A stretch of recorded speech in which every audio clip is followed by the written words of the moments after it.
Simposium 1 ini akan dipandu oleh moderator yang terhormat Dr. Syarifah Hidayah Fatria, spesialis forensik dan medico legal. Sebelumnya, izinkan saya akan bacakan CV dari moderator terlebih dahulu. Dr. Syarifah Hidayah Fatria, spesialis forensik dan medico legal, menempuh jenjang pendidikan dokter umumnya di Fakultas Kedokteran Universitas Riau dan lulus pada tahun 2012. Kemudian beliau melanjutkan pendidikan dokter spesialis forensik dan medico legalnya di Universitas Indonesia. Saat ini beliau merupakan Ketua Komite Etik dan Hukum RS Santa Maria Pekanbaru, kemudian Sekretaris Komite Etik dan Disiplin Forensik RS Santa Maria Pekanbaru, Kepala Instalasi Kamar Jenazah RS Santa Maria Pekanbaru, serta dosen Fakultas Hukum Universitas Islam Riau. Beliau juga aktif dalam berorganisasi, diantaranya kini beliau menjabat sebagai Sekretaris MKEK ID Wilayah Riau periode 2019 sampai dengan 2022, kemudian Sekretaris Bidang 2 ID Cabang Pekanbaru periode 2019 sampai dengan 2022. Baiklah, tanpa memperpanjang waktu, kepada moderator kami persilahkan dengan hormat. Oke, terima kasih kepada panitia. Assalamualaikum warahmatullahi wabarakatuh. Dan terima kasih kepada seluruh pembicara yang telah hadir pada pertemuan ilmiah kita pada pagi hari ini. Mungkin langsung saja ya dok ya, terkait dengan masalah etik yang ada di lingkungan kedokteran ini memang sangat penting dok. Ibarat sebuah rumah, kita punya seorang anak kecil ya dok ya, saya contohkan nih mungkin ada perbedaan antara etik, hukum, dan disiplin ya dok ya. Gambaran singkatnya saja ya, jadi anak tersebut main keluar rumah dan dia melempar kaca jendela tetangga dan pecahlah kaca tersebut ya, lalu keluarga tetangga tersebut meminta ganti rugi kepada kita, itulah bisa saja contohnya seorang dokter dituntut ke ranah pidana atau perdata, jadi pelanggaran hukum. Nah untuk etiknya sendiri kita bisa lihat anak tersebut kita panggil dan kita tegur, itulah salah satu contoh ranah etiknya yang kita jalankan. Dan anak tersebut kita hukum tidak boleh main di luar selama 6 bulan misalnya. Nah itu salah satu contoh bahwa seorang dokter bisa saja melakukan pelanggaran disiplin dan dia dihukum tidak boleh praktek selama 6 bulan. Begitulah sebenarnya ranah etik di dalam lingkungan kedokteran, dan sebenarnya itu sangat penting ya dok ya untuk dalam praktik sehari-hari. Pagi hari ini kita bersama dengan dua pembicara hebat ya terkait dengan masalah bioetika dan etika dalam kedokteran. Mungkin saya akan membacakan dulu ya kurikulum vitae-nya untuk pembicara pertama kita. Yang pertama itu ada Dr. Hengki ya dok ya. Terima kasih dok telah hadir. Beliau adalah alumni dari Forensik dan Medico Legal FKUI. Beliau adalah senior saya dan beliau alumni dari dokter umum di Fakultas Kedokteran Udayana, serta beliau juga menyelesaikan Master of Bioetiknya di University of Sydney, dan beliau merupakan lulusan juga sarjana hukum ya dok ya di Universitas Terbuka. Sekarang beliau adalah dokter spesialis forensik dan medico legal di Rumah Sakit Sanglah, serta dosen dari Fakultas Kedokteran FK Udayana. Untuk di sini kita akan membagi dua sesi ya dok ya. Yang pertama adalah presentasi dari pembicara, nanti yang kedua ada Dr. Budi ya dok ya. Saya akan berikan waktu 20 menit untuk presentasi, selanjutnya akan dilanjutkan oleh pembicara kedua, dan baru kita mulai sesi tanya jawab. Mungkin langsung saja untuk mempersingkat waktu, kita langsung mulai. Kepada Dr. Hengki, saya persilahkan. Baik, terima kasih kepada moderator Dr. Syarifah yang telah memperkenalkan saya dengan antusias. Terima kasih atas waktunya. Jadi saya izin untuk share screen terlebih dahulu.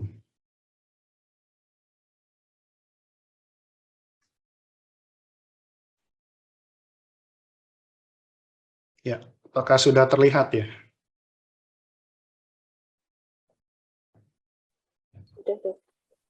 Ya, baik. Selamat pagi pada seluruh peserta ID Medical Studium Generale 2022.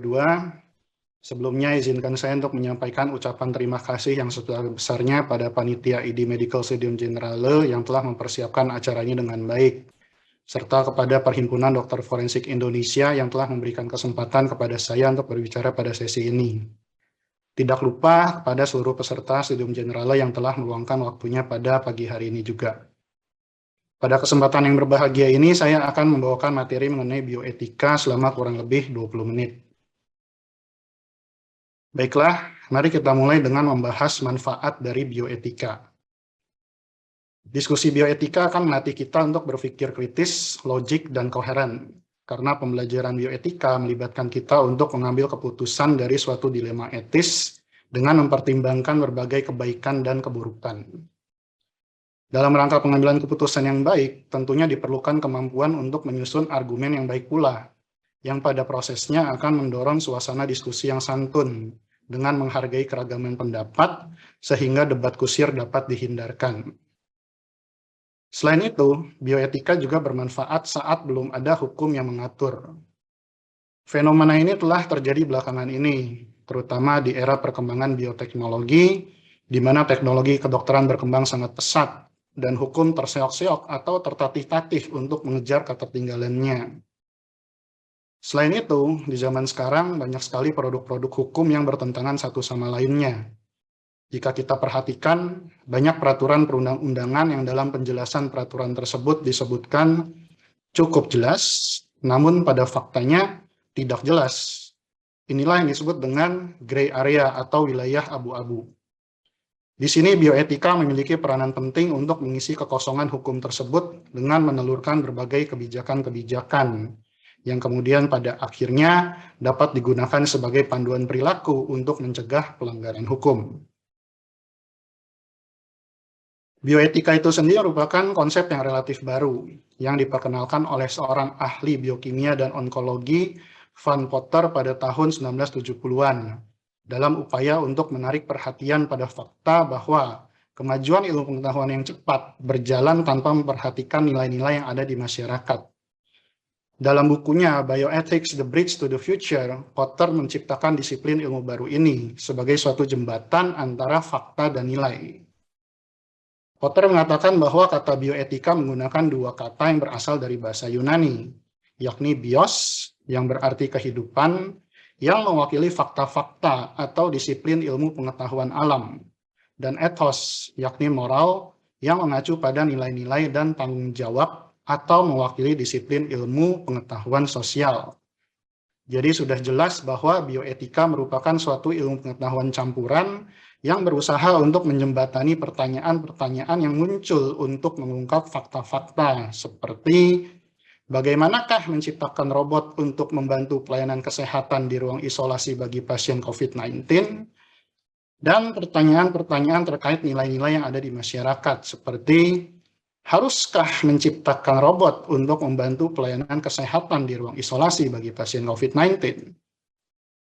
Diskusi bioetika ini akan memberikan keputusan terhadap perbedaan pandangan tersebut. Perkembangan bioetika itu sendiri tidak lepas dari kurangnya perhatian terhadap nilai di tengah-tengah pesatnya perkembangan ilmu pengetahuan dan teknologi.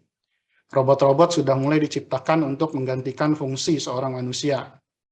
Apabila penggunaan teknologi tersebut yang pada awalnya bertujuan untuk membantu dan mempermudah kehidupan manusia, jika tidak diatur dengan kebijakan-kebijakan yang berawal dari diskusi bioetika, dikhawatirkan umat manusia akan tergantung pada teknologi tersebut dan perannya dapat digantikan oleh robot-robot yang memiliki kecerdasan yang lebih tinggi dibandingkan manusia, yang pada akhirnya menempatkan manusia di bawah kendali robot-robot tersebut, seperti posisi manusia yang mengendalikan binatang seperti saat ini.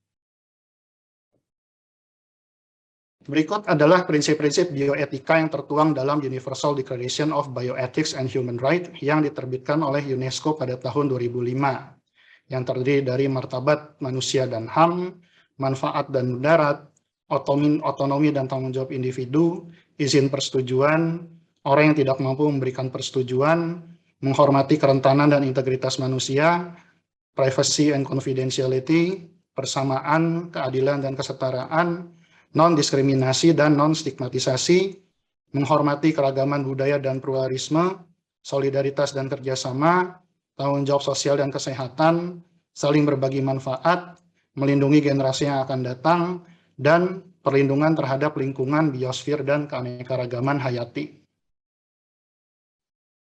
Jadi berdasarkan prinsip-prinsip tersebut, ruang lingkup bioetika sebenarnya sangat luas dan terdiri dari berbagai macam disiplin ilmu, serta dapat dibagi menjadi etika lingkungan, etika penelitian, etika klinik, etika kesehatan masyarakat, etika global, etika bisnis, dan etika kedokteran yang sebentar lagi akan dibahas oleh senior sejawat saya, yaitu Dr. Budi Suhendar. Saya yakin teman sejawat sekalian sudah familiar dengan prinsip-prinsip etika biomedis dari Beauchamp and Childress, yang sebenarnya konsepnya serupa dengan prinsip-prinsip bioetika dari UNESCO yang telah disebutkan sebelumnya. Hanya saja terdapat dua prinsip tambahan yang belum tercakup dalam ke-15 prinsip sebelumnya, yaitu veracity dan fidelity. Secara singkat, terdapat 4 prinsip umum atau kaidah dasar normal. Kaidah dasar moral, yaitu pertama, beneficence, yang berasal dari kata benefit, yang berarti manfaat atau kebaikan, yang mewajibkan kita untuk bertindak bagi kebaikan orang lain. Kemudian ada juga prinsip non-maleficence, yang mewajibkan kita untuk tidak membahayakan atau merugikan orang lain, yang identik dengan primum non nocere, atau above all or first do no harm. Berbeda dengan beneficence yang menuntut seseorang untuk melakukan kebaikan, non-maleficence hanya memerlukan niat untuk tidak melakukan sesuatu. Prinsip selanjutnya adalah respect for autonomy, yang berarti menghormati pilihan orang lain. Dan prinsip yang keempat adalah justice.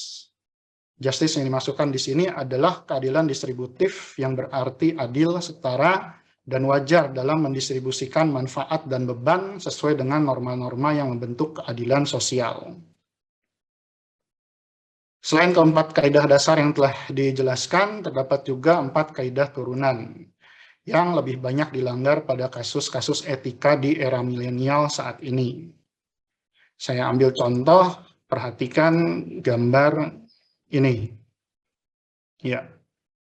Apakah etis jika seorang dokter mengambil foto saat melakukan pemeriksaan bagian intim seorang pasien, lalu diunggah ke media sosial? Jadi sudah banyak kasus-kasus pelecehan semacam ini yang diadukan pasien ke MKEKID, dan diharapkan tidak ada lagi kasus serupa yang dapat mencoreng profesi mulia kita. Selanjutnya, confidentiality atau kerahasiaan yang merupakan cabang dari privasi informasi, yang meliputi data-data medis pasien. Seringkali kita menyimpan data-data dan foto-foto pasien dalam HP, dan kemudian tersimpan dalam media penyimpanan internal atau yang berbasis cloud. Jika HP tersebut hilang atau dicuri dan email kita diretas, maka data-data dan foto-foto pasien dapat dengan mudah disebarkan ke media sosial oleh pihak-pihak yang tidak bertanggung jawab. Jadi kita harus berhati-hati dalam menggunakan media teknologi tersebut. Kemudian prinsip veracity berarti terus terang. Ini sangat berperan penting untuk menjaga kepercayaan masyarakat terhadap profesi kita. Dan yang terakhir, fidelity didefinisikan sebagai kesetiaan yang didasari atas hubungan fidusiari antara dokter dengan pasien, yang seringkali menimbulkan konflik kepentingan.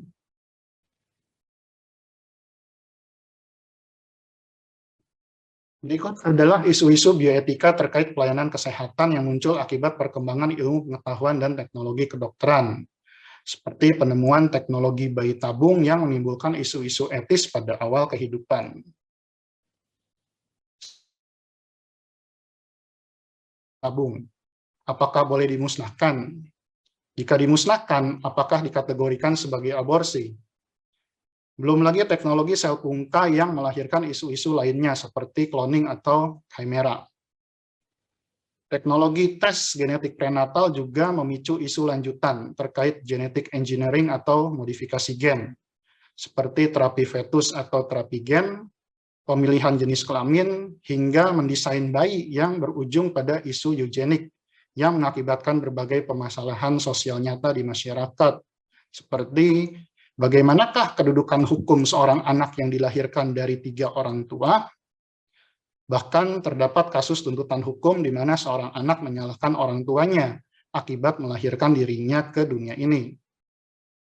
Tidak kalah menariknya adalah perkembangan teknologi dalam penyimpanan sel sperma dan sel telur, sehingga menimbulkan isu bioetika terkait donor sperma dan sel telur yang berujung pada sewa rahim, dan lain-lain. Kemudian dalam praktek kedokteran sehari-hari, seorang dokter seringkali menghadapi dilema dalam memutuskan bentuk pengobatan yang terbaik bagi pasien. Misalnya, pemberian kortikosteroid di satu sisi dapat meringankan gejala. Namun di sisi lain, penggunaannya dalam jangka waktu yang lama dapat menimbulkan efek samping yang berat. Selain itu, dokter juga seringkali menghadapi dilema untuk memutuskan apakah cukup memberikan obat-obatan saja atau menyarankan pasien untuk dioperasi. Kemudian, seperti yang sudah kita alami bersama, pandemi juga menimbulkan isu-isu bioetika yang tidak bisa saya sebutkan satu persatu. Vaksinasi dan hak yang setara untuk mendapatkan pelayanan kesehatan hanyalah beberapa contoh dari isu-isu bioetika yang timbul akibat pandemi ini. Tidak jarang juga teman sejawat harus menghadapi isu bioetika terkait lingkungan hidup yang berhubungan dengan limbah medis. Dan jangan dilupakan isu-isu tentang kesehatan mental dan seksual, seperti gender dysphoria, yang melahirkan klinik-klinik yang khusus melayani pasien LGBT karena dianggap lebih mengerti akan kebutuhan psikologis mereka. Terakhir, isu-isu bioetika terkait akhir kehidupan yang timbul akibat penemuan teknologi ventilator di tahun 1970-an, yang menimbulkan perdebatan mengenai euthanasia ataupun physician-assisted suicide. Kemudian perawatan paliatif pada penyakit terminal, breaking bad news, withholding all the withdrawal treatment, hingga do not resuscitate. Donor organ, terutama dari jenazah, ternyata membawa kita kembali ke lingkaran euthanasia. Pendirian bank organ dan jaringan melahirkan berbagai isu bioetika yang tidak kalah menariknya. Serta jangan dilupakan penggunaan jenazah untuk kepentingan pendidikan calon-calon penerus kita. Dan terakhir, isu bioetika yang membawa kita kembali ke permasalahan semula di awal kehidupan, yaitu posthumous conception. Untungnya sudah terbit regulasi di Indonesia yang memberikan jawaban terhadap sebagian besar isu bioetika yang telah dipaparkan, yang sangat berguna untuk membatasi penyalahgunaan ilmu pengetahuan dan teknologi di bidang kedokteran.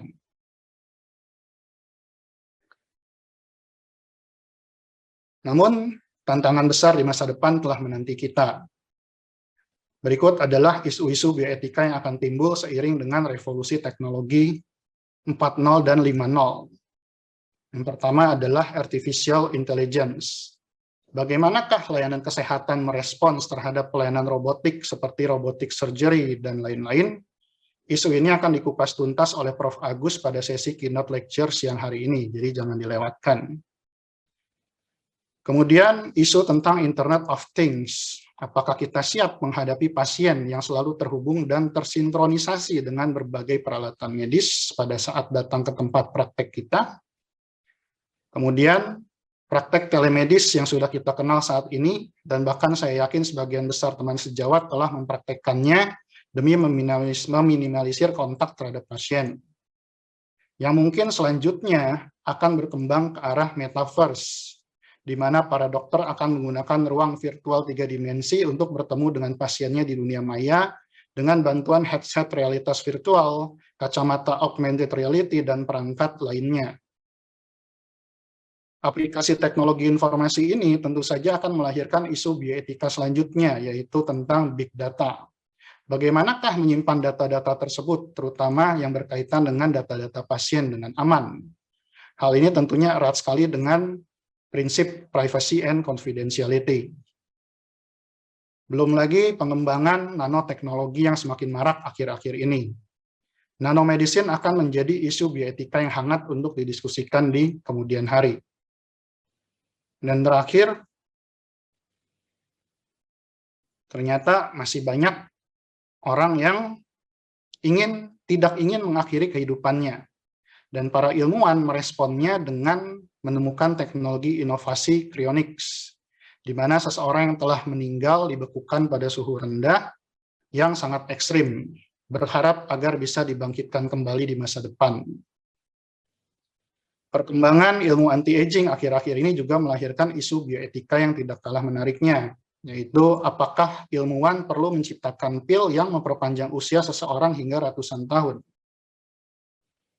Dan pada akhirnya, apakah kita siap untuk menghadapi isu-isu bioetika yang saya sebut dengan isu-isu bioetika milenial ini. Tugas MKEK ke depannya akan semakin berat, mengingat belum ada regulasi yang mengatur tentang isu-isu ini. Dan dalam hal ini, ahli bioetika memiliki peranan penting di masa depan untuk menjawab tantangan tersebut.